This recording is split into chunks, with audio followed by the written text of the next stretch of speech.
Te frotas los ojos mientras intentas comprender lo que estás viendo. Unos agujeros circulares y perfectos en el fondo del mar, cerca de la costa Big Sur en California. No sabes qué pudo haber pasado y eso que eres una bióloga marina con años de experiencia. Repasas algunos de los viejos registros y descubres que estos agujeros han estado ahí al menos desde los 90. En 1999, un sonar instalado en un barco realizó un escaneo y halló 5.200 de estos grandes agujeros a lo largo de 1.300 kilómetros cuadrados en el fondo del mar. Parecen cráteres lunares subacuáticos. Contactas a tu equipo y preparan al robot para que baje, explore la zona y traiga algunas muestras. Tú y todos los demás conducen hacia la costa y suben a un bote. Desde ahí controlas el robot con tu joystick. Tu compañero mete el robot al agua y ven cómo se hunde. Todo parece normal cerca de la superficie, pero en cuanto el robot desciende, los agujeros comienzan a aparecer. Varios botes pasan junto a ustedes, lo que te hace perder el equilibrio y la concentración.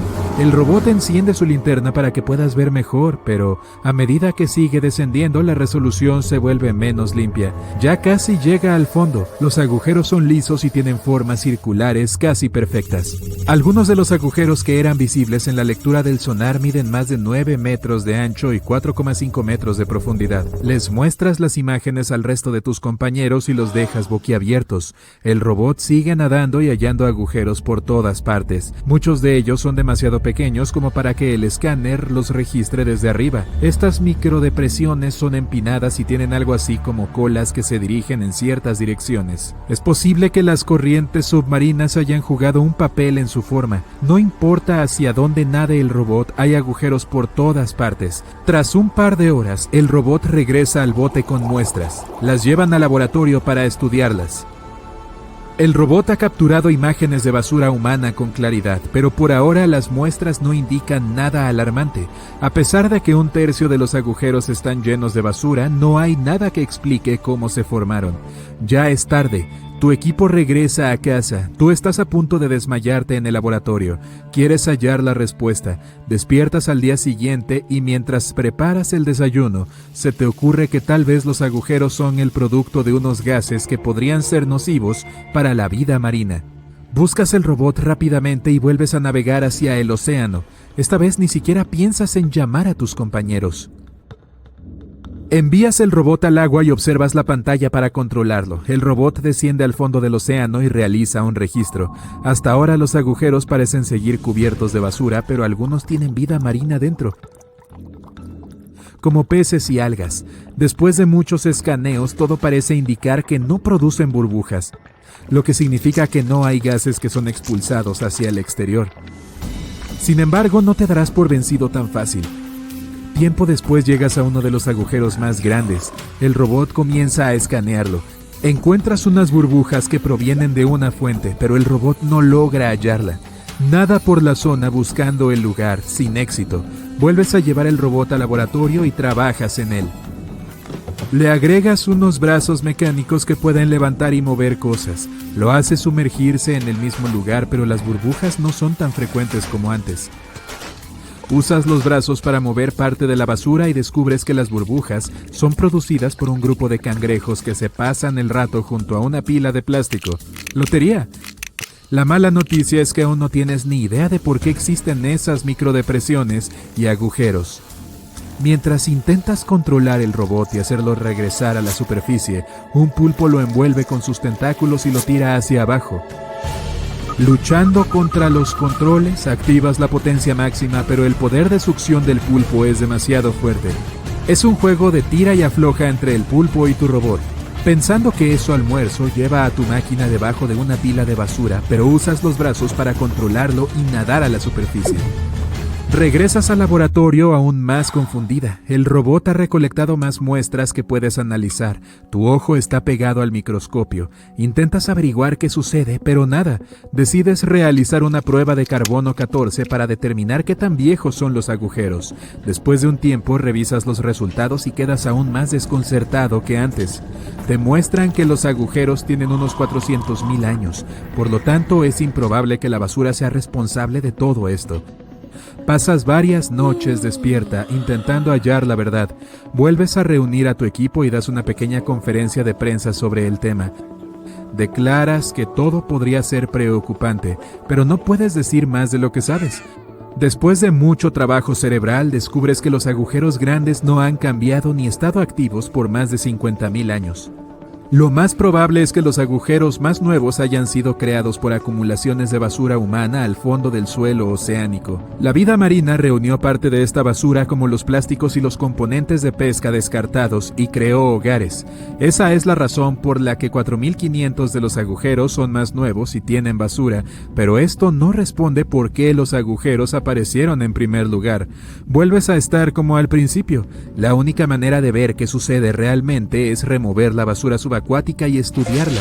La historia crea titulares en la comunidad local y atrae la atención de un equipo de limpieza. Organizas un viaje al océano y das inicio a la extracción de toda la basura. Muchos botes de limpieza llegan y todos arrojan redes para recolectar los desechos. Envías al robot una vez más para asegurarte de que las redes estén aterrizando en el lugar correcto. A medida que la mayor parte de la basura es recolectada, muchos animales marinos se mueven e intentan escapar. Ustedes se aseguran de no lastimarlos. Tras un par de semanas, todos los agujeros quedan desprovistos de basura. Realizas otro escaneo con el sonar desde la superficie y ves los agujeros con más claridad que antes, pero aún no tienes una respuesta. Continúas investigando. Quieres saber si han aparecido más agujeros en otras partes del mundo. En el otro extremo del país se encuentra un agujero misterioso cerca de la costa del Golfo de Florida. Tomas el primer vuelo y organizas un encuentro con los científicos a cargo de la expedición. Los agujeros azules son sumideros subacuáticos que se abren debajo del fondo del mar. Al igual que en la superficie, el mundo subacuático también tiene sumideros. Este se conoce como Green Banana. Se encuentra a 45 metros del nivel del suelo y tiene una profundidad de 130 metros. Utilizando un equipo especial, te sumerges hacia el fondo oceánico estéril junto al resto del equipo. El agujero se encuentra justo frente a ti, como un oasis en medio del desierto. Tú y el resto de los científicos se sorprenden al contemplar la diversidad de vida marina que hay en él. Algunas tortugas marinas nadan a tu lado e incluso ves tiburones. Esta variedad no ataca a los humanos. A medio camino llegan a una sección estrecha que te dificulta el paso. Todos tienen mucho cuidado. Hay corales, esponjas y moluscos en cada esquina. Reúnes algunas muestras y regresas al laboratorio. En general, los agujeros azules son más ricos en nutrientes que las tierras áridas y hospedan formas de vida únicas. Son bastante frecuentes y no representan una amenaza para nadie. Tras haber hecho los análisis necesarios, llegas a la conclusión de que los agujeros de la costa de California no tienen nada que ver con los agujeros azules. El misterio sigue con vida. Desde el año 2000, el mundo ha sido golpeado por más de 1,700 terremotos con una magnitud superior a 5. Muchos ocurrieron alrededor del Anillo de Fuego, ubicado cerca del Océano Pacífico.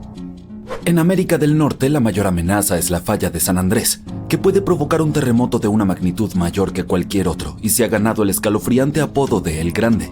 La posible destrucción de California es un panorama aterrador que podría tener consecuencias inimaginables, pero El Grande es solo el comienzo de lo que está por venir.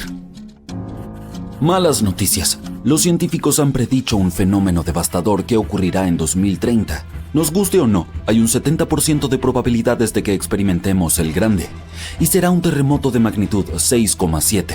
La falla de San Andrés provocará El Grande, pero lo aterrador es que no podemos predecirlo. Por otro lado, un terremoto importante ocurre cada 100 años. Esto significa que siempre hay tiempo para prepararse para un desastre natural. Si viajáramos al pasado, veríamos algunos terremotos significativos como los que arrasaron San Francisco y Fort Tejón. Los edificios construidos hace mucho tiempo no son a prueba de sismos, se derrumbarán. Y aunque sobrevivan, no deberías entrar en ellos. Pero los edificios no son la parte más peligrosa. Debes tener cuidado con las líneas eléctricas y las tuberías de gas. Tu casa en la colina puede ser encantadora, pero es extremadamente insegura. Durante los temblores, la colina puede convertirse en un deslizamiento de tierra gigantesco que destruirá todo a su paso. Despídete de los viajes por carretera porque todas estarán arruinadas. Deberías tener algo de agua y comida de reserva ya que no podrás ir al supermercado. Este desastre no será barato. Le costará alrededor de $200,000 millones a los Estados Unidos recuperarse del terremoto. Al menos el sismo no desencadenará tsunamis, pero hay algo que puede causar más daño que el grande. La infame zona de subducción de Cascadia comienza en California y termina en Vancouver, Canadá. La falla de San Andrés no es nada comparada con esta zona. Puede borrar toda la costa de la faz de la Tierra. Un ejemplo de hipérbole. Las zonas de subducción se forman con placas tectónicas que se ubican una debajo de la otra mientras que se mueven. Una se llama placa de Norteamérica y la otra es la placa de Juan de Fuca. Zonas como estas no deben ser subestimadas, ya que son puntos críticos para la actividad sísmica y son muy peligrosos porque provocan enormes sismos submarinos. Pero están bajo el agua, entonces, ¿qué pueden hacernos? Pues pueden causar tsunamis gigantescos que inundan ciudades y destruyen la costa. En este momento la zona más activa es el Anillo de Fuego. La zona de Cascadia puede ser menos activa, pero es como una bestia dormida que puede despertar y destruir todo a su paso con un terremoto devastador. La última vez que se liberó toda esta tensión fue en el año 1700. A diferencia del terremoto de San Andrés, este causará tsunamis gigantes y sacudidas mucho más grandes.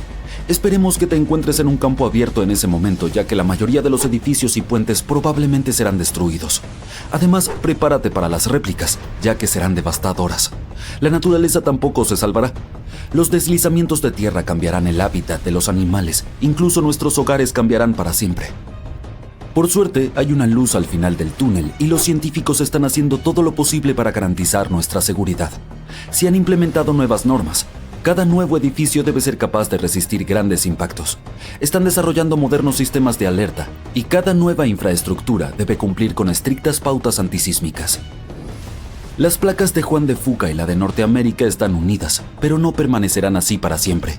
Cuando se deslicen, prepárate para un gran temblor. Cuanto más cerca estés del epicentro, mayor será el daño que experimentarás. Pero incluso si tienes la suerte de estar lejos, podrás sentir la tierra temblar por algún tiempo. Si comparamos la zona de subducción de Cascadia con la falla de San Andrés, veremos cuánto más peligrosa es la zona de Cascadia. En 1994 hubo un enorme terremoto de magnitud 6,7 en el área de Northridge, cerca de la falla de San Andrés.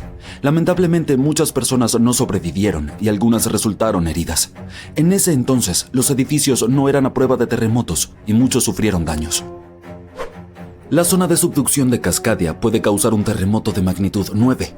Un sismo de magnitud 6 tiene la potencia de alrededor de 20 millones de kilogramos de dinamita, pero uno de magnitud 9 tiene la potencia de 20 billones de kilogramos. El terremoto más fuerte jamás registrado ocurrió en Chile. Su magnitud fue de 9,5 y destruyó casi todo. Supongamos que has sobrevivido al terremoto, pero la lucha está lejos de terminar. Poco después, un tsunami poderoso golpeará con olas que podrían alcanzar hasta 30 metros en algunas zonas. Eso es muy distinto al terremoto en Sudamérica, que no puede producir olas significativas. Dile adiós a tu hermoso jardín, ya que el agua salada destruirá árboles y plantas y alterará el entorno por un cierto periodo de tiempo. Lo único positivo será que no necesitarás decoraciones de Halloween, porque todos esos árboles secos parecerán un bosque fantasma. La combinación de olas, terremotos y el gran tamaño de la zona hará que este desastre natural sea mucho más peligroso que cualquiera causado por la falla de San Andrés o el Grande. Un terremoto similar a este ocurrió hace unos 300 años. Muchos más se han registrado en los últimos 3.500 años, lo que demuestra que ocurren cada 400 a 600 años. Así que técnicamente tenemos entre 100 y 300 años antes de que ocurra el próximo. Todavía no tenemos idea de cómo funciona exactamente la zona de subducción de Cascadia, ya que la descubrimos en 1970. Esta zona es sumamente aterradora porque puede causar grandes terremotos. Se encontró por accidente cuando los investigadores estudiaban el Anillo de Fuego. Querían saber si esta región había causado problemas en los últimos años, y la prueba estaba bajo sus narices. En Washington hay un bosque del horror donde no ha crecido nada durante años. Cuando los investigadores analizaron el suelo, encontraron una cantidad enorme de sal. Juntando las piezas, concluyeron que un tsunami enorme había sido la razón. Los expertos aún no sabían cuándo fue destruido el bosque. Sin embargo, afortunadamente, Japón mantenía registro de un terremoto gigantesco que tuvo un efecto similar. Fue el que ocurrió en el año 1700. Existe una posibilidad de 1 en 3 de que el próximo ocurra en 2050. Debes saber cómo sobrevivir a los terremotos canadienses y salir ileso, así que escucha con atención. Aquellos que viven en esta zona tienen casi nula experiencia con terremotos así. Sobrevivir al temblor es fácil. pero lo verdaderamente peligroso es el tsunami que viene después. Luego del temblor, busca el terreno más alto y dirígete hacia allí. Solo lleva lo esencial, como comida y agua. Sí, deja tu colección de tarjetas de béisbol en casa. Después del primer golpe, no intentes bajar. Los sismólogos dicen que muy probablemente habrá unas cuantas olas más, y lo han demostrado. El 22 de mayo de 1960, el sismólogo Jerry Easton y 4 amigos fueron a Hawái para presenciar un tsunami esperado que ocurriría alrededor de la medianoche. Instalaron su equipo en el puente Wailuku, con una ruta de escape planificada. Este puente había sido destruido en el tsunami anterior, pero el nuevo era mucho más alto y mejor. Después de la medianoche, el agua estaba a 1,20 metros sobre el nivel promedio. La segunda ola golpeó media hora después de la medianoche y el agua subió otros 2,70 metros para la 1 de la mañana. Luego, el agua comenzó a descender y bajó 2,10 metros. Pero el horror estaba lejos de terminar. Después, vieron una ola que medía alrededor de 6 metros de altura. Esto nos demuestra que los tsunamis son impredecibles y que debemos escuchar a los expertos para mantenernos a salvo. Sabemos más sobre el espacio que sobre el océano. Sabemos más sobre el océano que sobre el núcleo de la Tierra. Pero, ¿cómo estudiamos algo que está a más de 1.600 kilómetros bajo nuestros pies? Curiosamente, hay que volar al espacio. Gracias a satélites que orbitan el planeta, los científicos han descubierto algo extraño en el corazón del planeta. Las noticias sobre señales misteriosas del espacio ya casi no sorprenden a nadie. Pero, ¿qué tal esto? Detectamos señales extrañas provenientes de lo profundo de nuestro propio hogar. Antes de hablar de esas señales, debemos entender por qué es tan importante estudiar lo que hay dentro del planeta. ¿Cómo nos afecta el núcleo? Nuestras vidas dependen de él de varias formas cruciales. Primero, el núcleo juega un papel fundamental en la gravedad. No flotamos hacia el espacio porque una enorme masa esférica de metal fundido nos mantiene en la superficie. Segundo, genera el campo magnético de la Tierra. La radiación cósmica peligrosa y el viento solar que podrían arrasar con todo son bloqueados gracias al campo magnético del planeta. Y tercero, los procesos internos de la Tierra influyen en los terremotos y las erupciones volcánicas.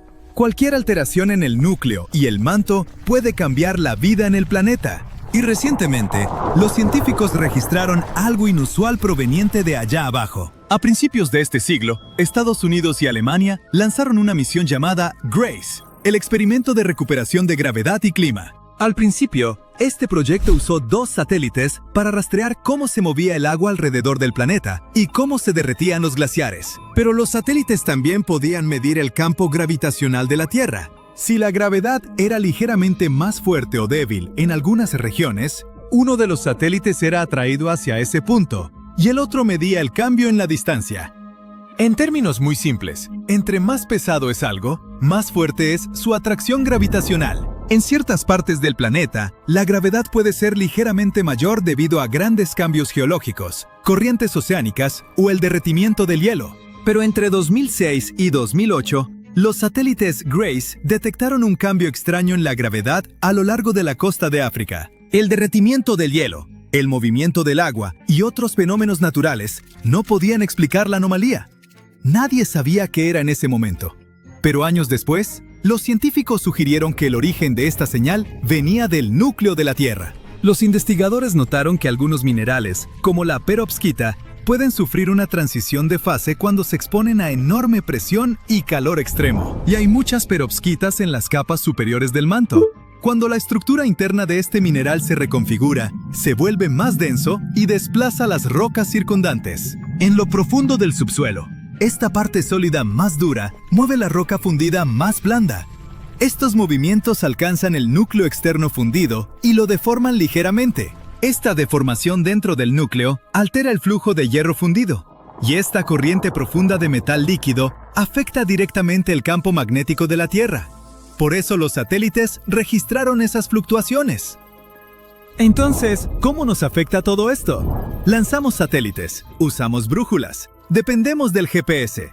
Todo esto funciona solo porque la gravedad y el campo magnético son estables, y ambos dependen del núcleo.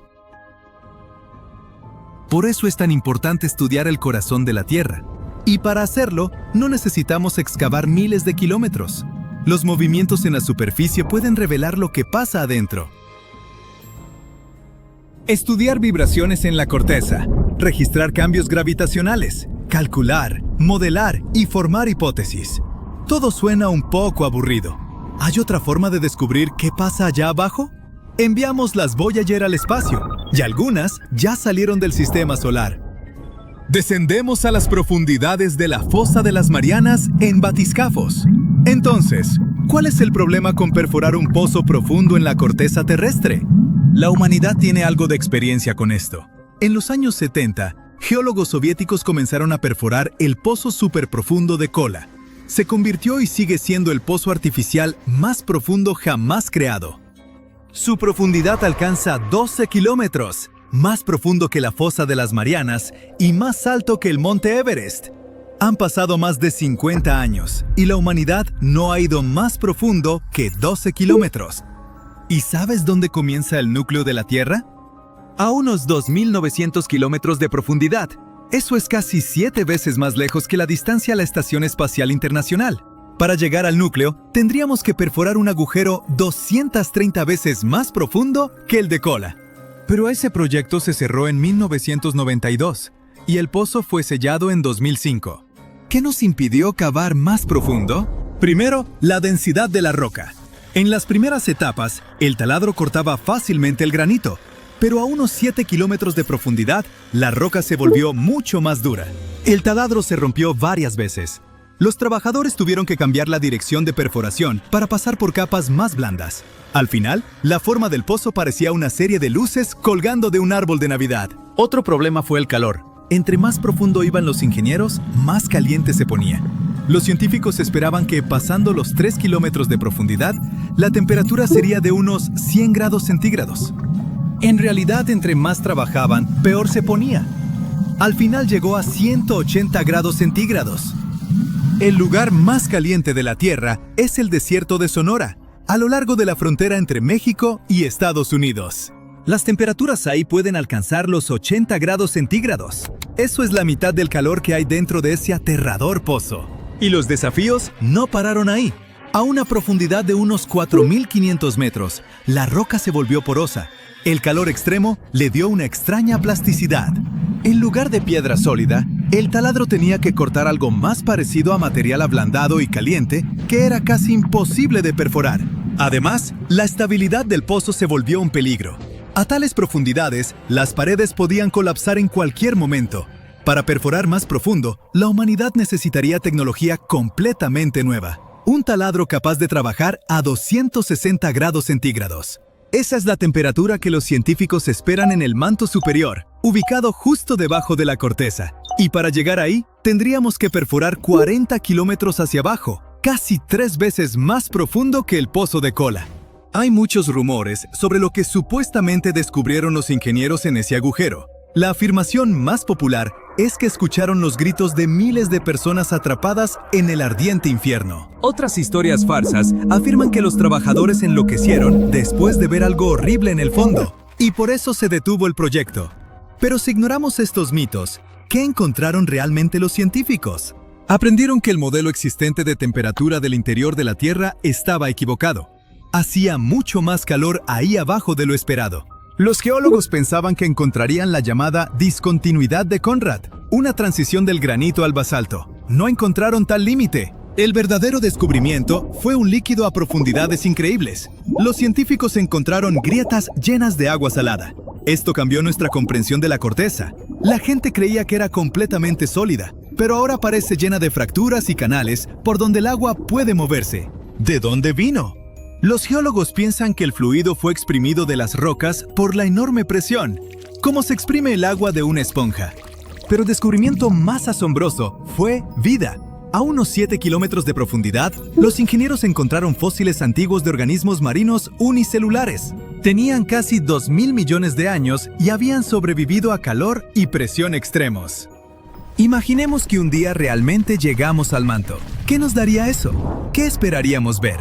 Finalmente entenderíamos cómo se formó la Tierra hace miles de millones de años, cómo se desarrollaron el núcleo, el manto y la corteza, y cómo funciona la tectónica de placas. Sabríamos cómo las placas empujan y jalan unas contra otras. Obtendríamos una comprensión más profunda de los terremotos. Los investigadores también esperan encontrar extremófilos. Son organismos primitivos que pueden soportar calor y presión extremos. Si descubrimos vida cerca del manto, o incluso dentro de él, los científicos la estudiarán de cerca e intentarán entender cómo logra sobrevivir bajo condiciones tan brutales. Si aprendemos qué mantiene viva la vida en el ambiente más hostil bajo nuestros pies, podríamos aprender a proteger la vida en otros lugares extremos, desde las profundidades del océano hasta planetas distantes. Estudiar el corazón de nuestro planeta podría revelar tecnologías que apenas podemos imaginar hoy. Nuestro futuro podría depender de los misterios ocultos bajo nuestro propio mundo. ¿Puedes levantar una camioneta con tus manos? Me imagino que no. Pero permíteme presentarte al forzudo original de la naturaleza, el océano, que lanzó rocas de 700 toneladas como si fueran guijarros durante un megatsunami que golpeó a África hace miles de años. No fue solo un mal día en la playa. Este megatsunami fue tan poderoso que hizo que los tsunamis de Indonesia de 2004 y Japón de 2011 parecieran salpicaduras de piscina infantil.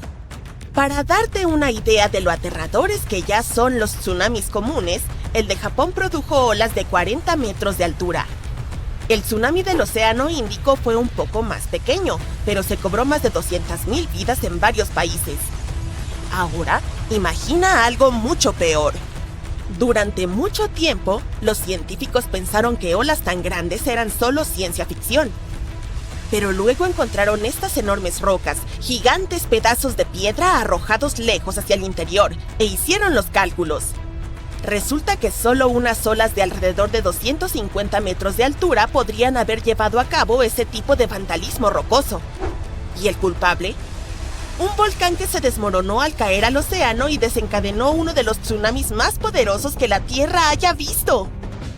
Por lo general, se culpa a los terremotos submarinos por los tsunamis. Son causados por las placas tectónicas y sus constantes colisiones. Pero, ¿y los volcanes? También tienen potencial para generar tsunamis. En 1883, por ejemplo, un volcán de Indonesia llamado Krakatoa estuvo erupcionando durante 6 meses sin parar hasta que explotó y se escuchó hasta en Australia. Esto desencadenó muchos tsunamis, algunos de casi 30 metros de altura. Sin embargo, eso fue como meter un dedo del pie en el agua en comparación con el gran chapuzón del megatsunami. En tiempos antiguos, el volcán que se desmoronó durante el megatsunami era enorme y no solo se desmoronó. Perdió un pedazo que tenía 10 veces el tamaño del monte Everest. 10 montes Everest. Era como si la Tierra quisiera ver qué sucedía si arrojáramos una montaña al océano solo por diversión. Era tan inmenso que cuando todo el lado del volcán cayó de golpe en el Atlántico, formó olas que podrían cubrir 3 veces la Estatua de la Libertad. También destruyó una isla a más de 50 kilómetros de distancia. El volcán detrás de esta escena digna de una película de Michael Bay se llamaba Fogo, ubicado, como no podía ser de otra manera, en la isla de Fogo.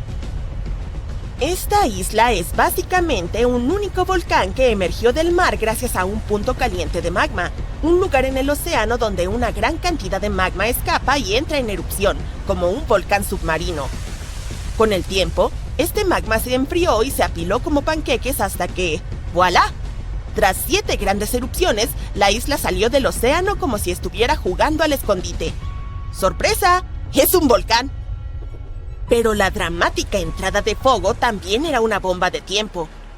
Verás, cuanto más crece un volcán, más pesa, y si no hay suficiente magma dentro de él para sostenerlo, todo puede colapsar. A veces, no hace falta mucho. Un pequeño terremoto, algo de erosión o simplemente una base inestable hecha de sedimento blando puede desencadenar un colapso. Es como un tipo muy alto tratando de mantener el equilibrio sobre un montón de canicas. Fogo tenía todos los ingredientes de la mala suerte. Demasiado alto, demasiado pesado y construido sobre un suelo blando. Y se pone peor. A medida que el volcán se hace más pesado, comienza a aplastar el magma que está debajo. Esa lava no puede subir, así que se cuece allí abajo, espesándose lentamente como una sopa que se deja en una hornilla demasiado tiempo. Los gases se acumulan, la presión aumenta y en algún momento, ¡bum! Es la versión volcánica de comer demasiados burritos y luego intentar contener un estornudo. Esta presión tan potente y el desequilibrio pueden desencadenar lo que se llama un colapso lateral, que en términos científicos significa, ¡ups!, la mitad del volcán acaba de caer al océano. Eso fue lo que sucedió con Fogo. La mayoría de las islas volcánicas que se formaron de esta manera han desaparecido, pero Fogo está muy viva y activa. De hecho, su última erupción fue en 2014, y considerando que estalla cada 20 años, será mejor no viajar a la isla Fogo alrededor del 2034. Durante mucho tiempo, los científicos creyeron que solo las grandes y voluminosas islas volcánicas podían colapsar de esta manera. Pero nuevas investigaciones indican que incluso las más pequeñas y delgadas, como los Danny DeVito del mundo insular, tampoco están a salvo. El asunto es que las pequeñas islas volcánicas solo parecen estables por su escasa masa. Es como si Danny DeVito y Arnold Schwarzenegger se resbalaran en el hielo. La caída de Arnie podría causar más caos, pero Danny podría salir volando. Y esos pequeños colapsos importan. Pensemos en Santa María, una pequeña isla que es unas 170 veces más pequeña que Hawái. Ha colapsado múltiples veces, no porque quisiera, sino porque básicamente está sobre migas húmedas. Su fundamento es sedimento marino suelto y, para empeorar las cosas, está justo al lado de la falla de las Azores Orientales, donde 3 placas tectónicas se encuentran para sus enfrentamientos diarios. Esta falla es responsable de muchos terremotos e incluso de algunos tsunamis que ocurrieron en Lisboa en el pasado, así que puedes imaginar lo que es vivir justo encima de ella. Cada vez que el volcán de Santa María entra en erupción y crece, también se hunde. Pero cuando una porción se derrumba, vuelve a salir a flote como una boya. Esta montaña submarina que se convierte en isla y luego vuelve a montaña submarina es como una montaña rusa que aparece y desaparece en el océano, como un submarino jugando al escondite. Y con cada aparición viene la posibilidad de un tsunami. Otro volcán con problemas de confianza es el Pacaya, ubicado en Guatemala. Entre 2011 y 2013, los científicos observaron movimientos extraños en el suelo, pequeños desplazamientos que sugerían que algo debajo se estaba inquietando. En efecto, en 2014, el Pacaya hizo erupción. Afortunadamente no colapsó, pero ese riesgo aún persiste, en especial si el magma queda atrapado como sucedió con Fogo. Las consecuencias podrían ser explosivas, literalmente. De hecho, hace unos 1000 años, el Pacaya tuvo un colapso que envió avalanchas de escombros a 25 kilómetros de distancia. Desde entonces, se ha reconstruido como un fénix ardiente, pero podría desmoronarse de nuevo. Por eso, los vulcanólogos se obsesionan con las más pequeñas oscilaciones. No es paranoia si la montaña realmente podría caer. Bien, tal vez estés pensando, de acuerdo, pero eso fue en el pasado. Seguramente ese tipo de colapso de megatsunami no puede volver a ocurrir, ¿verdad? Pues bienvenido al siglo XXI. Islas como Hawái, La Palma en España y varias partes del Caribe están asentadas sobre el mismo tipo de cojín geológico propenso a los desastres. Todo lo que se necesita es la combinación adecuada. Cimientos sueltos, pendientes empinadas, tal vez algo de magma atrapado y ¡boom! Colapso del flanco. De hecho, ya ha sucedido recientemente. En 2018, Anak Krakatau, el volcán hijo del célebre Krakatoa, perdió una gran parte durante una erupción. Causó un tsunami, aunque fue más incómodo que devastador.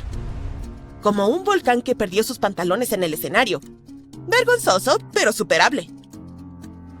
Pero eso es solo un juego de niños comparado con los verdaderos sucesos impactantes de la historia. El colapso de la isla Ritter en 1888 fue tan intenso que la isla literalmente se hizo más baja. Pasó de medir más de 600 metros de altura a solo 140 metros. Pero el poseedor del récord es la legendaria megaola de la bahía de Lituya en 1958, cuando un terremoto de magnitud 7,8 provocó un deslizamiento de tierra que envió una ola más alta que el Empire State Building rugiendo a través de Alaska a velocidades de autopista. Lo extraño es que solo 5 personas perdieron la vida.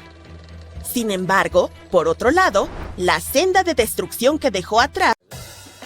Saliste con tus amigos para cenar. Dejas tu bebida en el mostrador y vas a ayudar a tu amigo a preparar algunos postres. Cuando regresas, notas el líquido en tu taza. Está chapoteando y los cubitos de hielo parecen barcos en un mar embravecido. Ahora tú también lo sientes. En el techo, el candelabro se balancea como loco. Entonces escuchas a alguien gritar ¡Terremoto! La casa y todo lo que hay en ella se balancea hacia adelante y hacia atrás. Intentas correr para cubrirte, pero el temblor te mantiene atascado en el lugar, luchando por mantener el equilibrio. Los armarios parecen poseídos y vasos y platos salen volando y se estrellan contra el suelo. Los estantes de libros se caen y todo lo que cuelga de las paredes se balancea y se desmorona. Te agachas debajo de la mesa del comedor, tratando de no lastimarte con todos esos platos rotos. Sí, has pasado por terremotos antes, pero ninguno como este. Revisas tu teléfono, típico, sin señal. No puedes creer lo que está a punto de suceder. Los gritos se hacen más fuertes y de repente toda la casa se derrumba. El terremoto más grande jamás registrado ocurrió en Chile en 1960. El desastre llegó por la tarde, justo cuando todos estaban descansando. Para causar un daño grave que cambie la vida, debe tener una magnitud de alrededor de 7 en la escala de Richter. Este fue de 9,5. Esta parte de Chile se encuentra justo al lado del llamado Anillo de Fuego, el área volcánica sísmica más activa del mundo, a lo largo del borde del Pacífico. El temblor inicial duró alrededor de 10 minutos y después de 2 días, muchas réplicas aún eran lo suficientemente fuertes como para hacer estallar un volcán en el sur del país. Pero ahí no terminó. El terremoto desató una serie de maremotos en todo el Océano Pacífico. Algunos alcanzaron más de 25 metros de altura. Las olas y el terremoto fueron tan fuertes que incluso afectaron a Hawái, Japón y Filipinas. Causó alrededor de $500 millones de 1960 en daños. Muchos se quedaron sin hogar. Gran parte de la infraestructura también fue destruida. Los edificios hasta donde se alcanzaba la vista se derrumbaron y los escombros se amontonaron por todas partes. Los científicos estiman que este terremoto fue tan poderoso que desplazó el eje de la Tierra, haciendo que nuestros días sean de 1,6 microsegundos más cortos. Puede que no parezca mucho, pero piénsalo. Solo un desastre natural fue lo suficientemente fuerte como para hacer que el tiempo se moviera. Muchas de las ciudades costeras fueron arrasadas y las inundaciones se extendieron. La economía cayó en espiral. Según estudios, si este terremoto ocurriera hoy, causaría más de $20,000 millones en daños. Entonces, ¿qué pasaría si un terremoto del doble de esa magnitud golpeara sin previo aviso? Para empezar, probable que sientas los efectos aún más lejos. Los maremotos no solo golpearían las costas de Japón y Filipinas, sino que se trasladarían aún más a China, Corea, Vietnam e incluso Australia. Y esas olas serían significativamente más altas que 25 metros, quizá el doble. Eso es como 8 jirafas apiladas una encima de la otra surfeando en tu camino. Si vivieras en la costa, notarías las olas. Si ves que el agua retrocede y puedes observar prácticamente lo que todos los peces llaman hogar, sabrás que es hora de correr. Lo más probable es que se acerque un tsunami. Digamos que realmente sucede. Estás atrapado entre los escombros, sin saber qué está pasando. Logras liberarte y escapar al aire libre, y no estás solo, porque todas las casas del vecindario se han convertido en montones de ladrillos y escombros. Los puentes también se derrumbaron, dejando a la gente varada a ambos lados. Miras a tu alrededor, te quitas el polvo y te apresuras a buscar ayuda. Camiones de bomberos y ambulancias circulan entre los coches averiados y los escombros. Intentas llegar a tu auto, pero las réplicas te golpean y te tiran a la acera. Con todas las torres de telefonía celular caídas, no puedes llamar a nadie con tu teléfono. Te tiemblan las rodillas, pero te las arreglas para salir. Una vez que llegas a tu coche, lo ves aplastado bajo una roca, como una lata de refresco gigante. Continúas a pie y finalmente llegas al centro.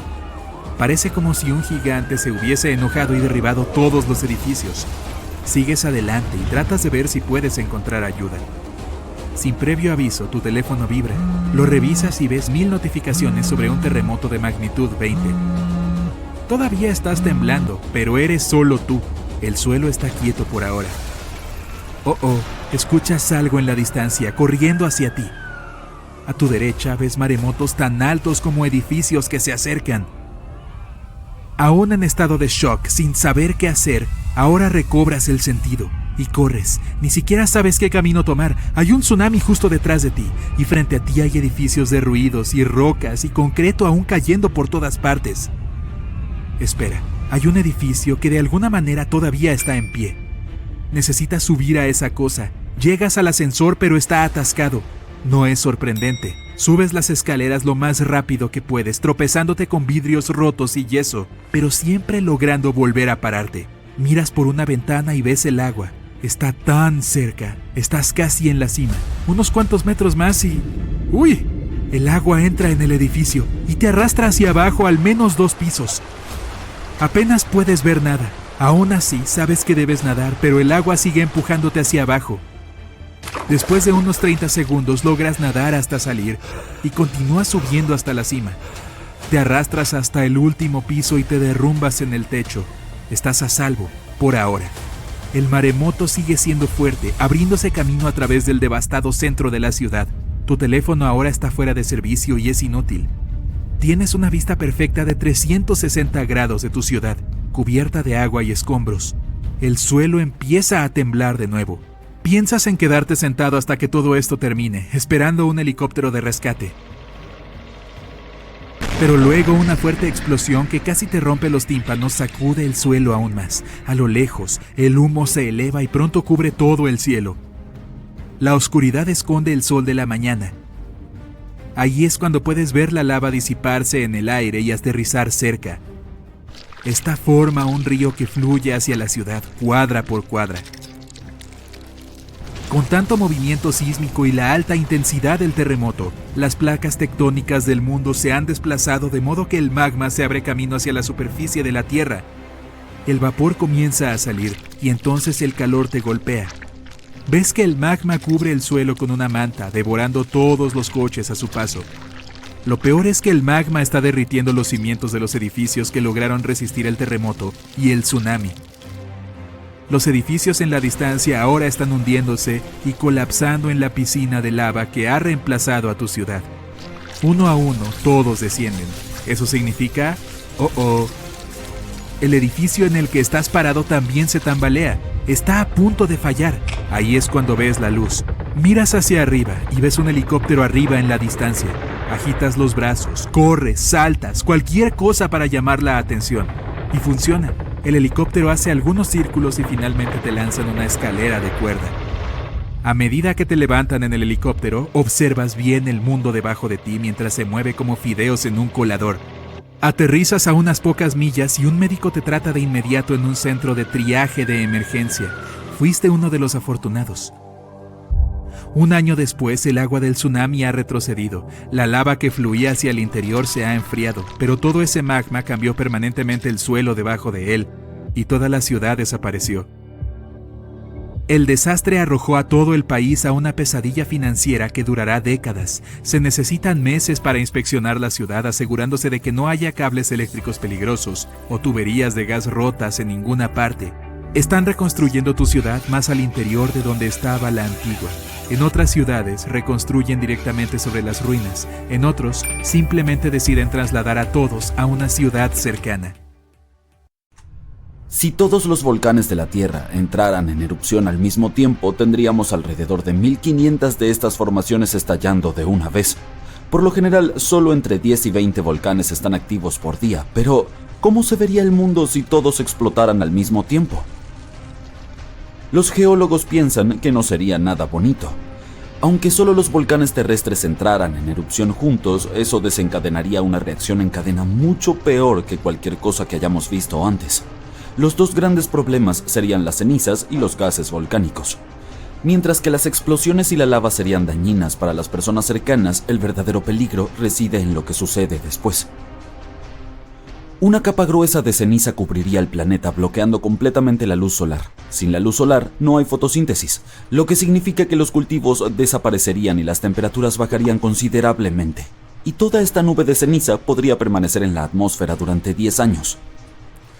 Además de la ceniza, también hay que preocuparse por la lluvia ácida. Los gases volcánicos como el ácido clorhídrico y el dióxido de azufre se mezclarían con la atmósfera y caerían de nuevo como lluvia ácida.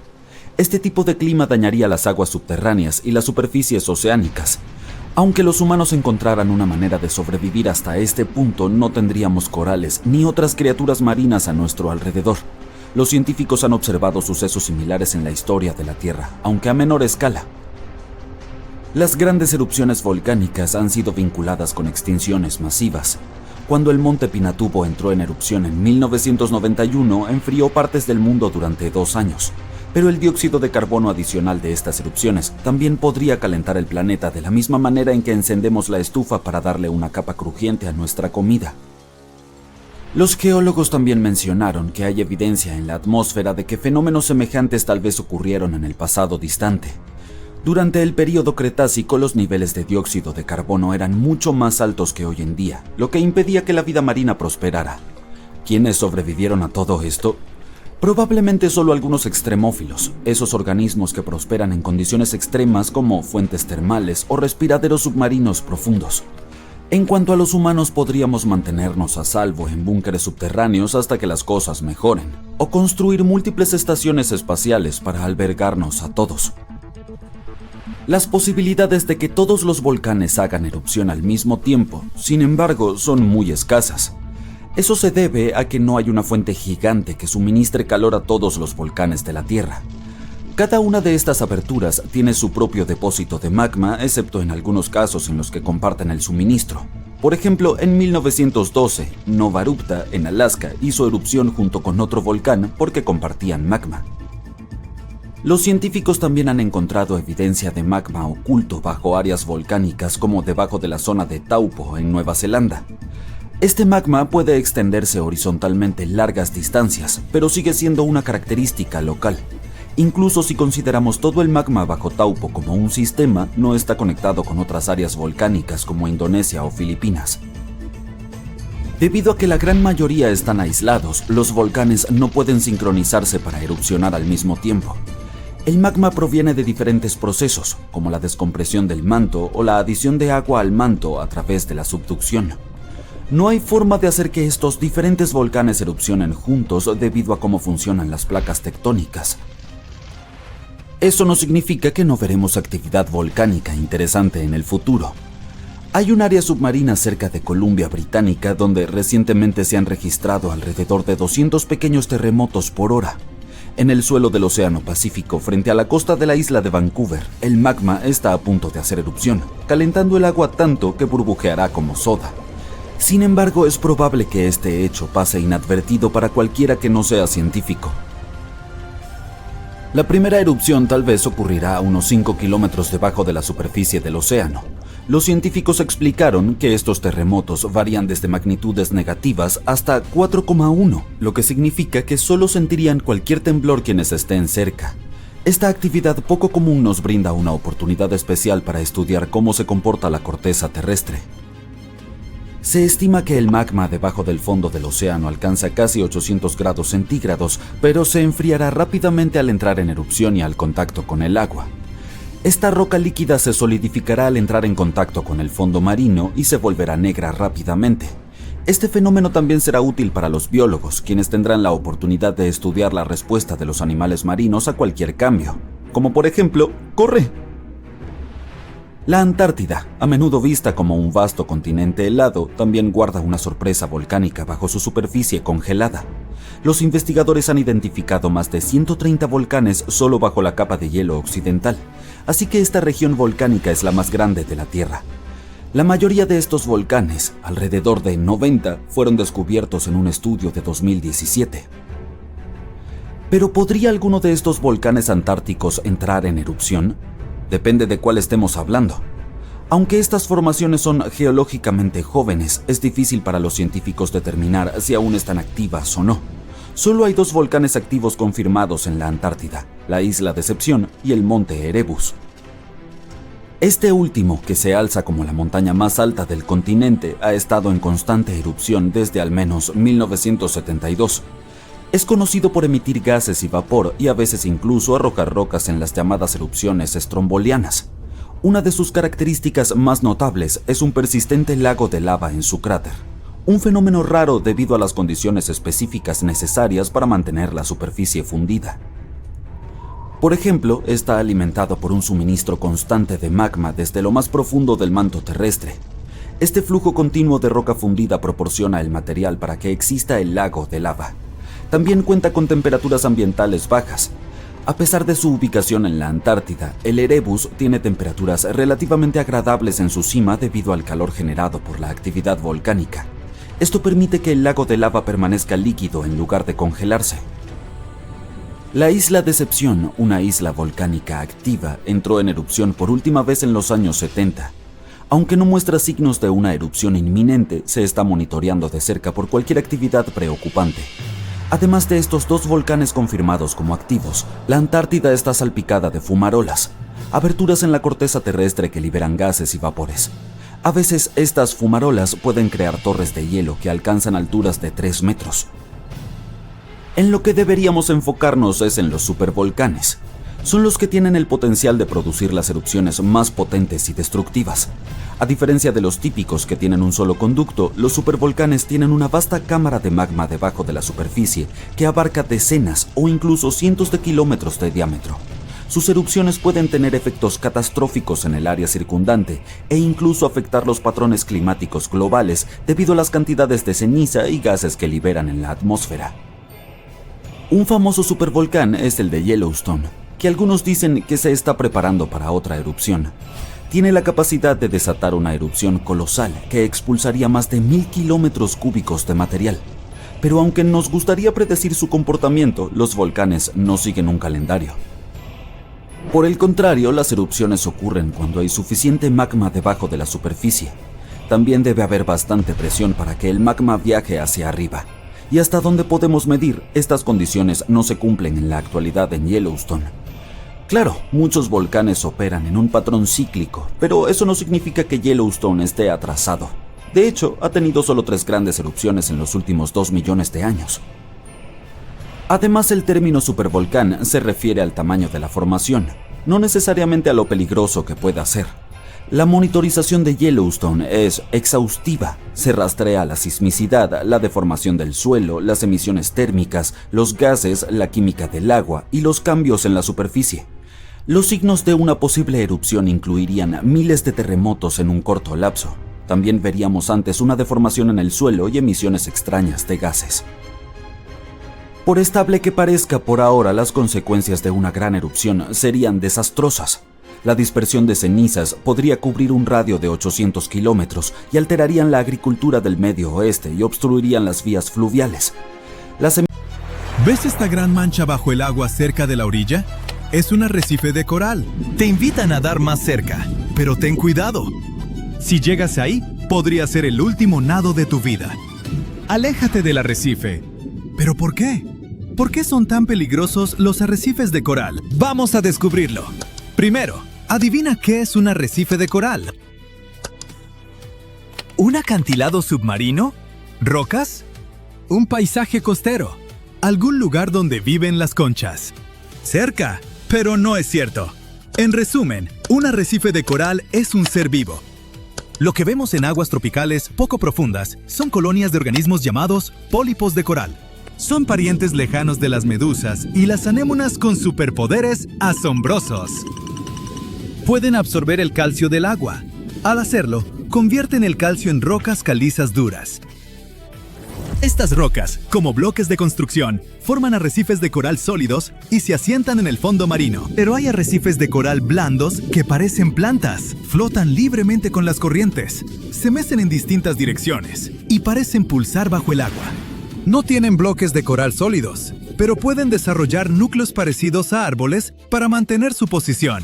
Tanto los arrecifes de coral duros como los blandos son criaturas hermosas, pero al mismo tiempo son muy peligrosos. Muchos barcos naufragaron al entrar en aguas poco profundas, ya que los bordes afilados de los arrecifes rasgaron sus cascos. Pero, ¿qué peligro hay para alguien que nada solo y no va a chocar contra el arrecife? Puedes bucear y disfrutar las hermosas vistas de los pólipos de coral, pero prepárate para encontrar criaturas inesperadas y desagradables. Un arrecife de coral no es solo una colonia viva. Es el hogar de miles de diversas criaturas marinas, y algunas pueden ser muy peligrosas para los humanos. Como el pulpo, de anillos azules, por ejemplo.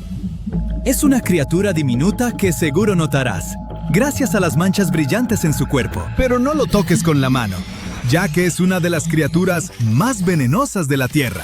La cantidad de veneno tóxico que lleva este pulpo puede dañar a 26 personas, y es poco probable que sobrevivan a este encuentro. El veneno actúa en pocos minutos, y no existe antídoto en el mundo. Lo que lo hace aún más peligroso es que el piquete del pulpo no duele. Probablemente ni siquiera sabrás que te picó, hasta que aparezcan los primeros síntomas: parálisis corporal, problemas respiratorios y paro cardíaco.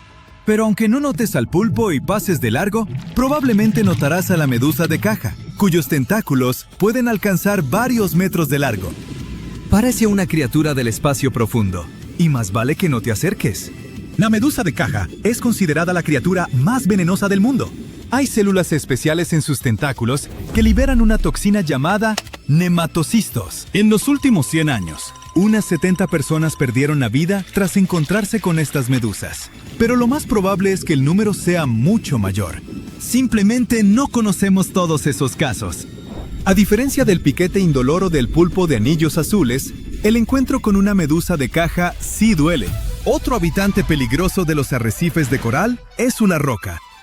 Sí, fíjate, nomás es una piedra que es parte del arrecife. Pero espera un momento. Parece que se mueve. No la toques. Es increíblemente venenosa. A estas alturas, probablemente ya te diste cuenta de que no es una piedra. Este es el pez piedra.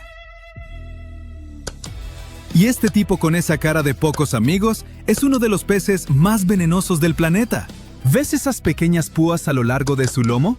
El pez las levanta cuando se siente en peligro. Si la toxina que cubre estas púas entra en tu cuerpo, tienes menos de 1 hora para tomar el antídoto. Si no lo logras a tiempo, mejor no pienses en el peor de los casos. ¿Todavía quieres nadar más cerca del arrecife de coral? Si es así, adelante.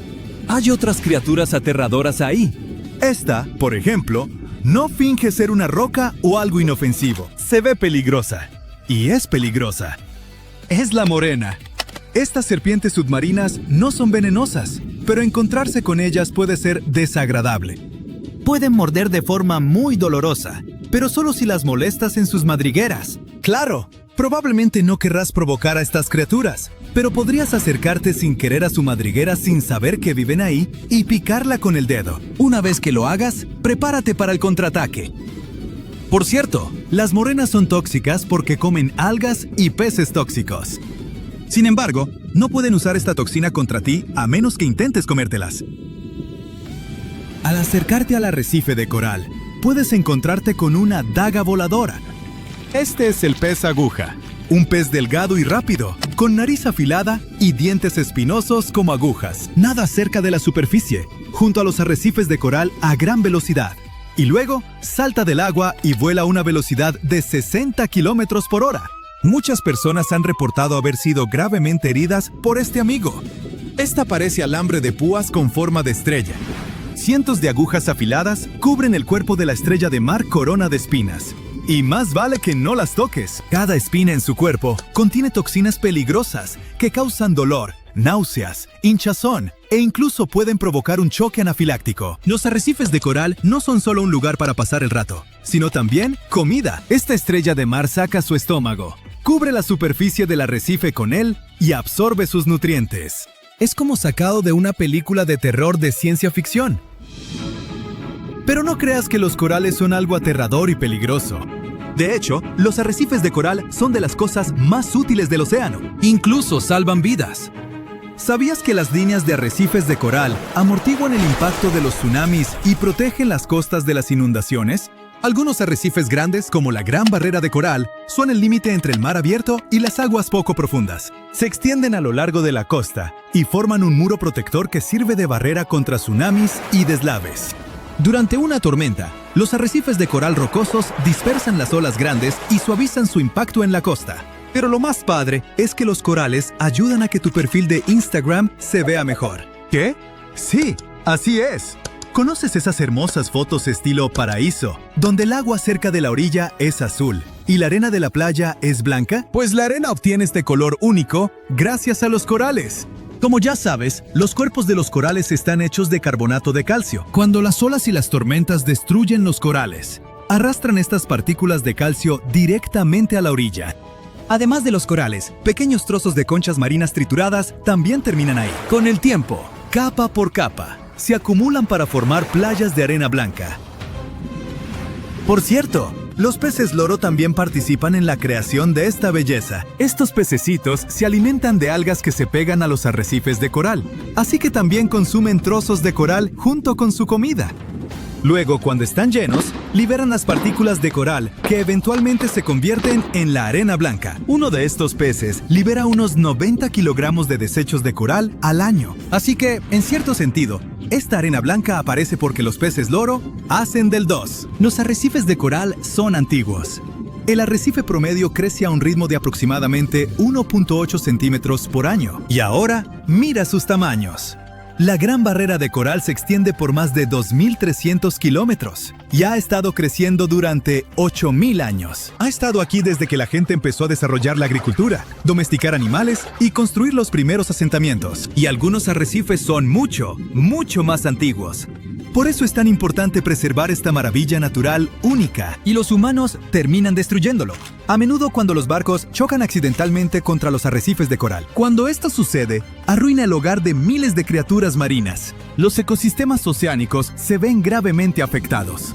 Pero también tratamos de mejorar la situación. Los guardacostas protegen las áreas donde crecen los arrecifes de coral para que ninguna embarcación pueda acercarse. Estas majestuosas criaturas son una parte crucial de la naturaleza. Y esta es otra razón igual de importante por la que debemos mantenernos alejados de ellas.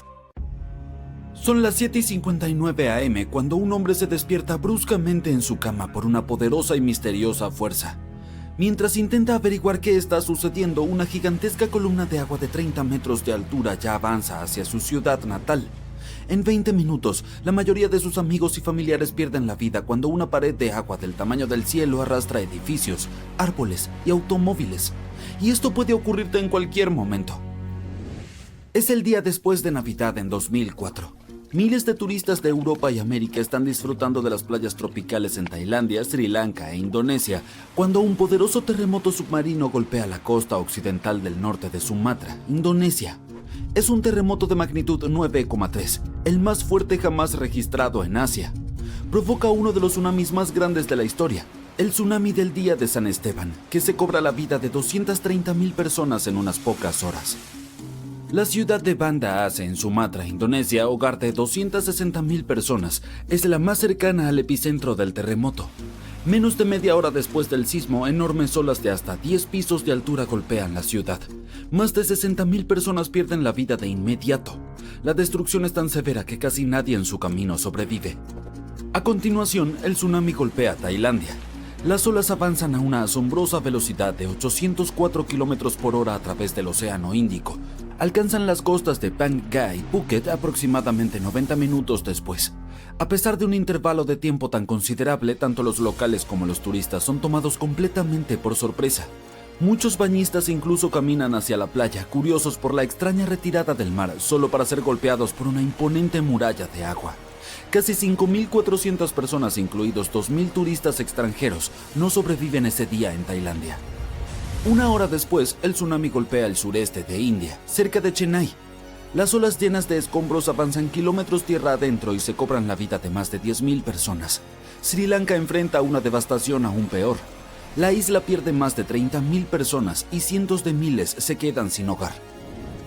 La increíble fuerza del tsunami es evidente incluso a gran distancia.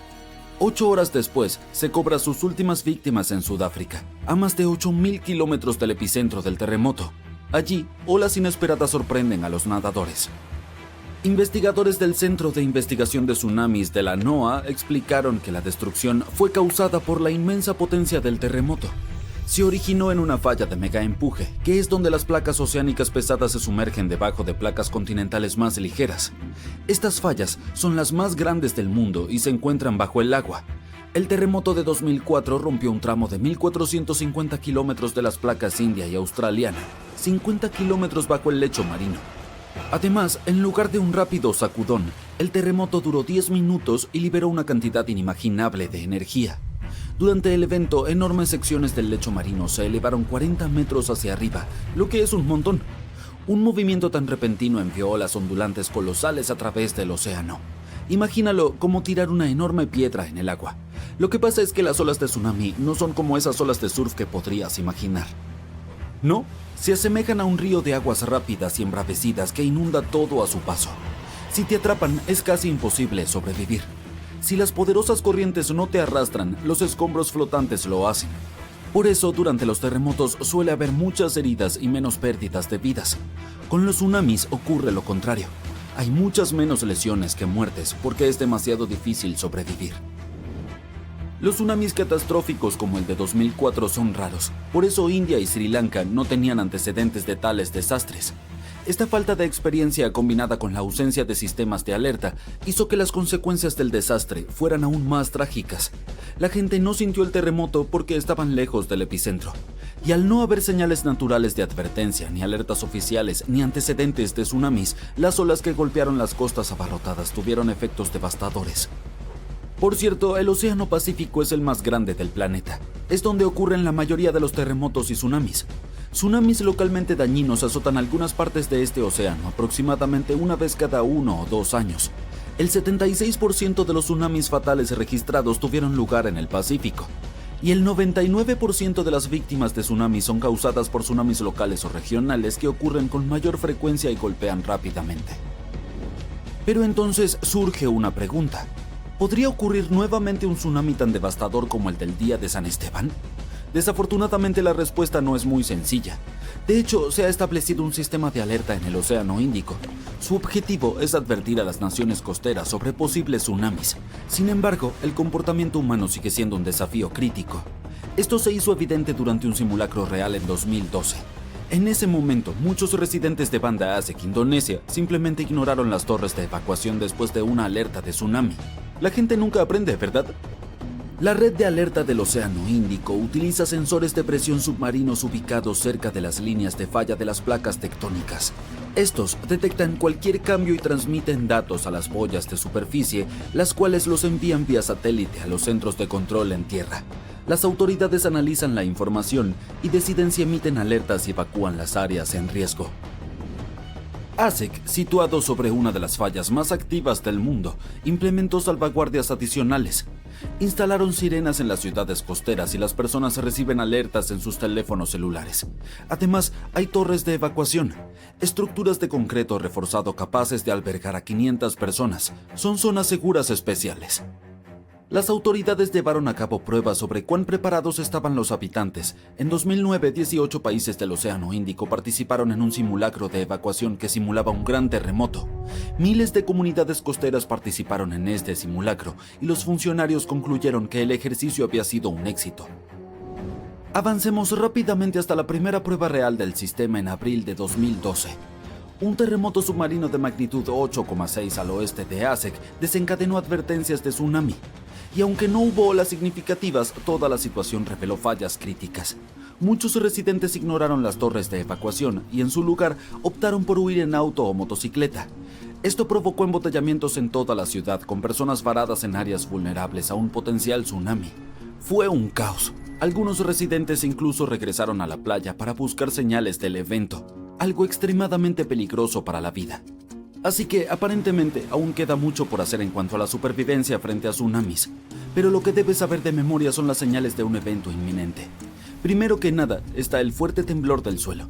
Los terremotos intensos cerca de áreas costeras pueden generar tsunamis.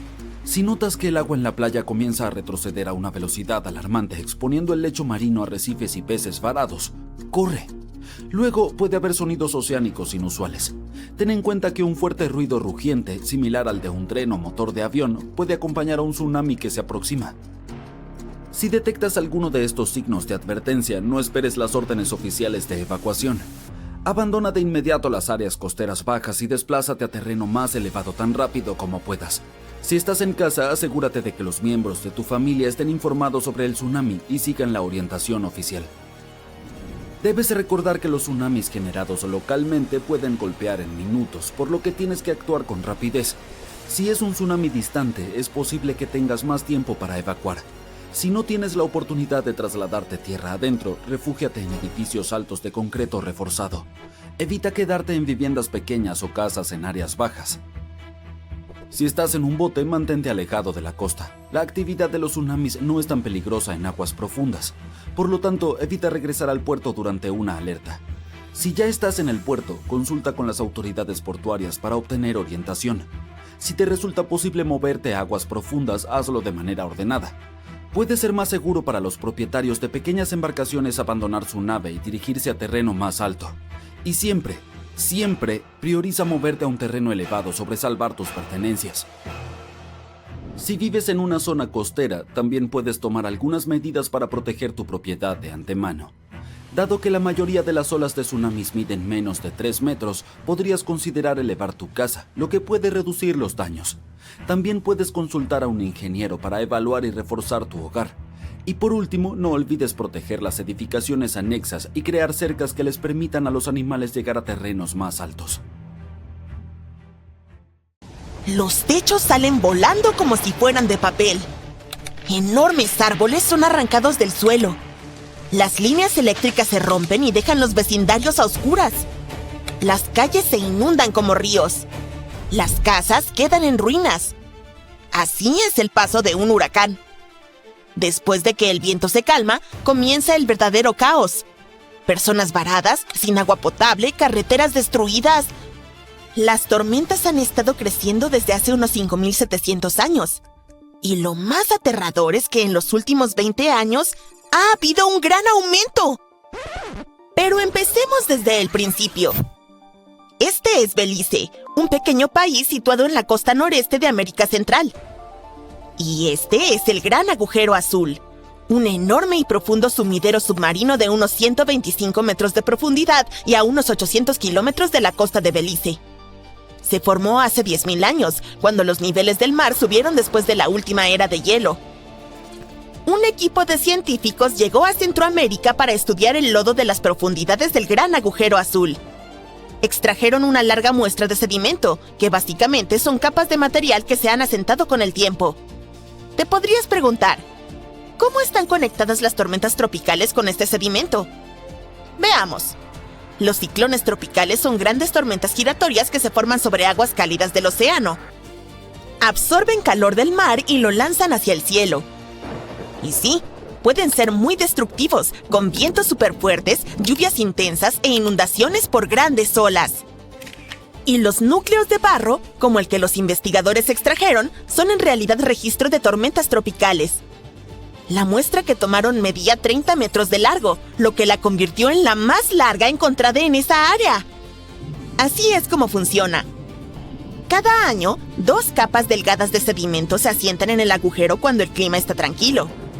Pero cuando llega una gran tormenta, deja atrás una capa diferente y más desordenada.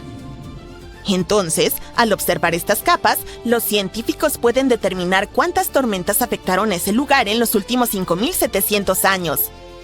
Es como contar los anillos de los árboles. De todos modos, lo que encontraron fue bastante inesperado. Resultó que los ciclones tropicales se han vuelto cada vez más comunes. El investigador principal dijo que en los últimos 6.000 años, generalmente había entre 4 y 16 tormentas tropicales o huracanes cada 100 años. Pero solo en los últimos 20 años encontraron señales de 9 tormentas en esa misma pequeña área. Eso es mucho más de lo habitual y muestra cuánto están cambiando las cosas. Los científicos creen que hay 2 razones principales por las cuales las tormentas tropicales han estado ocurriendo con más frecuencia. Una razón tiene que ver con algo llamado la Zona de Convergencia Intertropical, o ZCIT. Es una zona cerca del Ecuador donde los vientos del norte y el sur se juntan.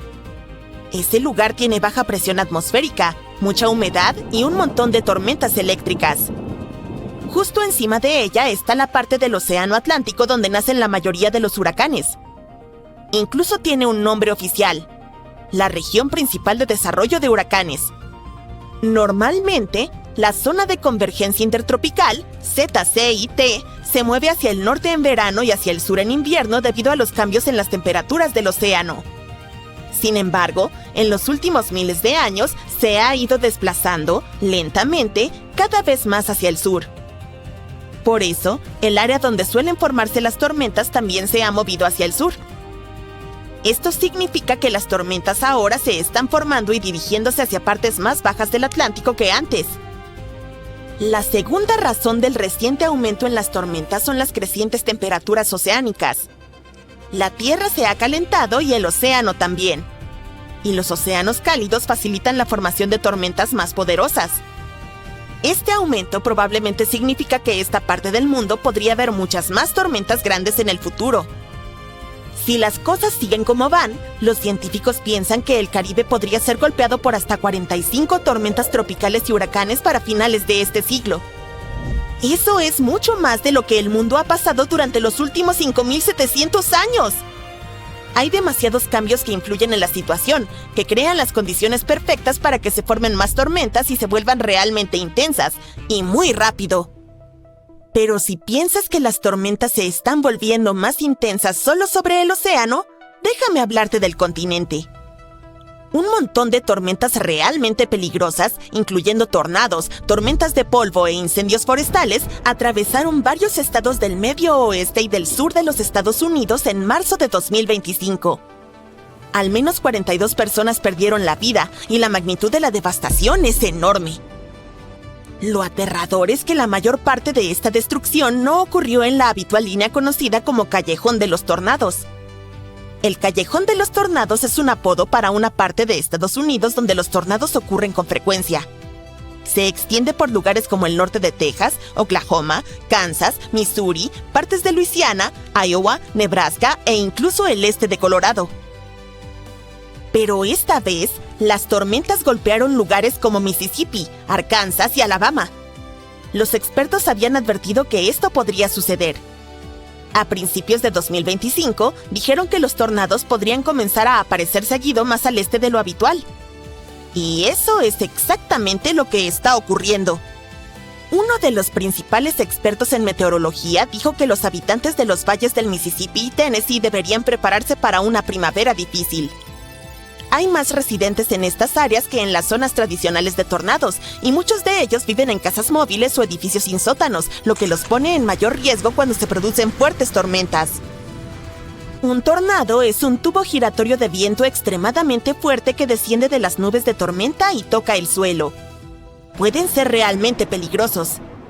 Para determinar la fuerza de un tornado, los científicos utilizan algo llamado la escala Fujita mejorada. Va desde EF0, que representa al tornado más débil, hasta EF5. Un tornado de tal magnitud es increíblemente poderoso, capaz de destrozar una casa. La pregunta principal es, ¿por qué ahora están ocurriendo más tornados en el este? En los Estados Unidos, la temporada de tornados generalmente comienza en marzo. Es cuando el aire frío de Canadá choca con el aire cálido y húmedo que sube desde el Golfo de México. ¡Y boom! Empiezan a formarse tormentas. Pero este año, las cosas son un poco diferentes. Esto es lo que está sucediendo. Hay un gran parche de alta presión, básicamente una masa de aire cálido y calmo sobre el suroeste. Eso mantiene las condiciones estables en el oeste, por lo que se esperan menos tormentas eléctricas y también menos tornados allí. Así que los tornados se están desplazando hacia el este. Mientras tanto, el Golfo de México está muy cálido este año, y eso contribuye a la formación de tormentas en el sureste de los Estados Unidos. El agua caliente añade mucha energía a la atmósfera, lo que puede dar lugar a tormentas más fuertes y frecuentes en lugares como Mississippi, Alabama y Tennessee. Más al norte, alrededor de los Grandes Lagos y el noreste, se mantiene más fresco esta primavera. Eso provoca menos grandes tormentas allá arriba, al menos por ahora. Bien, volvamos a esas devastadoras tormentas de marzo. El 14 y 15 de marzo, un enorme sistema de tormentas atravesó partes del centro y sur de los Estados Unidos. Este sistema trajo 52 tornados confirmados, poderosas tormentas de polvo y rápidos incendios forestales. Todo esto llevó a la cancelación de casi 1.100 vuelos. Alrededor de 150 millones de personas se vieron afectadas por este desastre natural. 2 tornados realmente fuertes, clasificados como EF4, azotaron Arkansas. El daño fue increíble. Uno de esos tornados, que golpeó una ciudad llamada Díaz, tuvo vientos de hasta 300 kilómetros por hora. Para compararlo, la velocidad promedio de un coche de Fórmula 1 es de entre 210 y 250 kilómetros por hora. Fue la primera vez en más de 25 años que Arkansas fue golpeado por 2 EF4 el mismo día. Los expertos también registraron ráfagas de viento desplazándose a una velocidad de más de 130 kilómetros por hora en las llanuras del sur. En Texas, las tormentas de polvo provocaron accidentes automovilísticos mortales. Incendios forestales avivados por los fuertes vientos arrasaron partes de Texas y Oklahoma. Solo Oklahoma tuvo más de 130 incendios. Entonces, ¿qué sigue? Los expertos creen... Hora de una prueba sorpresa. ¿Cuál es el río más fuerte del mundo? ¿El Amazonas? Suposición de principiante. El río más poderoso no se encuentra en la Tierra, está bajo el agua y se llama Corriente Circumpolar Antártica o CCA para los amigos. Esta bestia fluye con una fuerza 100 veces más fuerte que el río Amazonas y podría alimentar más de 100.000 plantas hidroeléctricas. Esa es suficiente electricidad para iluminar continentes enteros, pero este gigante submarino no solo muestra su fuerza por diversión, es el máximo multitareas del planeta. La CCA es el termostato de la Tierra, aspiradora de carbono, estabilizador climático y autopista oceánica, todo en uno.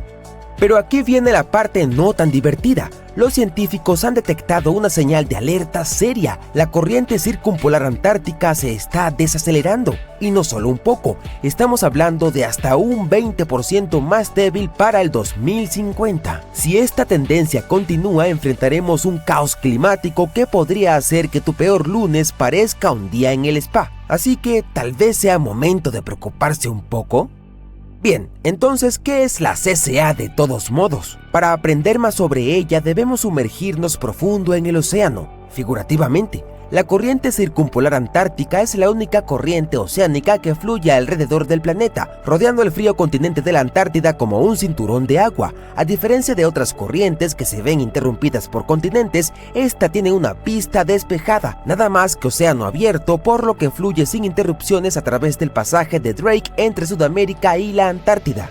Mueve la asombrosa cantidad de 178 millones de metros cúbicos de agua por un segundo. Es tanta agua que no encontraremos nada con qué compararlo, lo sentimos. La CCA es impulsada por feroces vientos del oeste que se mueven hacia el este para conectar los océanos Atlántico, Pacífico e Índico en una supercorriente continua. Además, se sumerge hasta profundidades abisales donde conecta aguas superficiales, intermedias y profundas en una gigantesca batidora de energía oceánica. Para ponerlo de manera simple, tal vez ya sea tarde para eso, pero lo intentaré. La corriente circumpolar antártica es el pegamento que mantiene unido a todo nuestro planeta. Juega un papel estelar en la circulación termohálina, o cinta transportadora global si no quieres sonar aburrido. Este es el sistema que redistribuye calor, carbono y nutrientes alrededor del mundo. Para que todo funcione, la corriente empuja a la superficie el agua profunda rica en nutrientes en un proceso llamado surgencia, lo que alimenta el plancton, el krill, las ballenas y, eventualmente, el sushi en tu plato. Esto significa que si te encanta el marisco o te importa algo las cadenas alimentarias del océano, realmente deberías empezar a prestar atención. Sin este reciclaje de nutrientes, la vida marina desde el fondo hasta la cima de la red alimentaria sufre. Ahora aquí viene la parte interesante. Mientras se ocupa de atender el mar, la CCA también hace nuestro lavado. Bueno, algo así. Absorbe enormes cantidades de dióxido de carbono de la atmósfera y las almacena en el océano profundo, atrapándolas durante siglos. Piénsalo como la gran bóveda de carbono de la Tierra sin necesidad de contraseña. También ayuda a regular el clima. Sin ella distribuyendo el calor por el mundo, Europa Occidental sería 10 grados Celsius más fría. Eso significa que París se sentiría como Siberia y los londinenses tendrían que cambiar sus paraguas por raquetas de nieve. La corriente ayuda a mantener el equilibrio de temperatura entre los hemisferios, lo que estabiliza los patrones de viento, la precipitación y las temperaturas oceánicas en todo el mundo. Incluso podrían cambiar los patrones de huracanes porque las superficies oceánicas cálidas son un componente clave para la formación de ciclones. Interferir con las corrientes podría desencadenar tormentas más fuertes y extrañas. Entonces, ¿por qué se está desacelerando? Bueno, por supuesto, la respuesta es los humanos. ¿Conoces esos casquetes polares que se están derritiendo? Bueno, en la Antártida, donde vive nuestra amiga, la CSA, hay tanto hielo que si todo se derritiera, el océano subiría más de 61 metros. Eso es más alto que el castillo de Cenicienta. Lo que es peor, el 60% de toda el agua dulce del mundo está congelada en ese hielo. Aunque ya es aterrador que se derrita tanta agua, lo realmente problemático es la frescura del agua.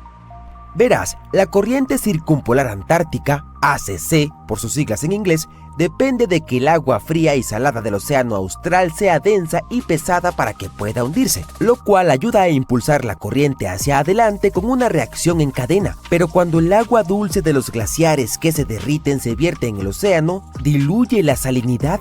Eso hace que el agua sea menos densa, por lo que deja de hundirse adecuadamente. Sin ese mecanismo de hundimiento y drenaje, la CSA no puede mantener su flujo poderoso. Es como intentar vaciar un inodoro sin gravedad. Al continuar esto, el agua dulce fluye hacia el norte, lo que altera la estructura de densidad del océano y contrarresta los efectos del calentamiento oceánico que normalmente aceleraría la corriente. En cambio, la CSA se desacelera. Una CSA más débil significa menos surgencia, por lo que menos nutrientes llegan a la superficie. Esto podría devastar los ecosistemas marinos antárticos, además de reducir la biodiversidad, provocar el colapso de pesquerías y amenazar especies como pingüinos, ballenas y krill. También abre la puerta en la Antártida a especies invasoras como el sargazo gigante del sur, que podrían desestabilizar por completo las cadenas alimentarias. El krill por sí solo es la principal fuente de alimento para ballenas, focas, pingüinos y peces, por lo que cuando las poblaciones de krill colapsan, todo el sistema comienza a tambalearse como un castillo de naipes en un huracán. Y luego está el círculo vicioso del infierno. A medida que la CSA se debilita, más agua cálida puede colarse hacia el sur, llegando a la Antártida y derritiendo el hielo aún más rápido. Ese derretimiento liberará más agua dulce en el océano, lo que debilitará aún más la corriente, lo que derretirá más hielo. Ya te haces una idea. Es un ciclo vicioso. Peor aún, las aguas cálidas bajo las plataformas de hielo pueden hacer que se rompan desde abajo, lo que significa que el derretimiento se acelera incluso cuando las temperaturas superficiales parecen estables. A nivel mundial, los efectos se propagarían de manera extensa. Los monzones en la India podrían volverse erráticos, la lluvia en el Amazonas podría disminuir y la agricultura desde África hasta Asia podría sufrir. Los niveles del mar a lo largo de la costa este de América del Norte podrían aumentar y los patrones climáticos globales podrían volverse confusos. Incluso la capacidad del océano austral para sostener pesquerías comerciales, como la lucrativa industria del salmón de Chile, podría disminuir si los nutrientes no llegan a la superficie. Y no olvidemos, sin una CSA fuerte, la capacidad del océano para absorber carbono y el exceso de calor disminuye drásticamente. Eso significa que más dióxido de carbono y calor permanecerán en la atmósfera, lo que empeorará nuestras condiciones de vida. Es como apagar el aire acondicionado de la Tierra mientras subes la calefacción y además quemas la despensa mientras lo haces. Por supuesto, esta no es la primera vez que las corrientes oceánicas tienen problemas. Antes de que los humanos comenzaran a calentar el planeta, la Tierra experimentó una profunda helada llamada la Pequeña Edad de Hielo. Y no se trataba solo de inviernos más fríos. Este capítulo gélido puede haber comenzado cuando las corrientes oceánicas en el Atlántico Norte empezaron a comportarse de manera extraña. Y no fue hace tanto tiempo. La Pequeña Edad de Hielo tuvo su apogeo en 1850, literalmente ayer. Los científicos creen que el derretimiento de los glaciares y las masivas exportaciones de hielo marino del Ártico inundaron el océano con agua dulce. Esa agua dulce alteró la salinidad y densidad habituales del océano, lo que debilitó potentes sistemas como la AMOC, abreviatura de la circulación de vuelco meridional del Atlántico. Es un trabalenguas. Es otra pieza crucial del rompecabezas de la cinta transportadora global. A medida que estas corrientes se desaceleraban, menos agua cálida llegaba al norte, el hielo marino se extendía más y las temperaturas descendían aún más. Y aquí viene la parte escalofriante. Los registros de concha marina cerca de Islandia muestran que este cambio no ocurrió de golpe. Fue en 2 oleadas, como si el planeta luchara por mantenerse estable antes de inclinarse hacia un mundo más frío. Y como la AMOC también forma parte del complejo sistema del soporte vital del planeta Tierra, todo está conectado. Ambos sistemas están influenciados por la temperatura, la salinidad y el hundimiento de agua fría.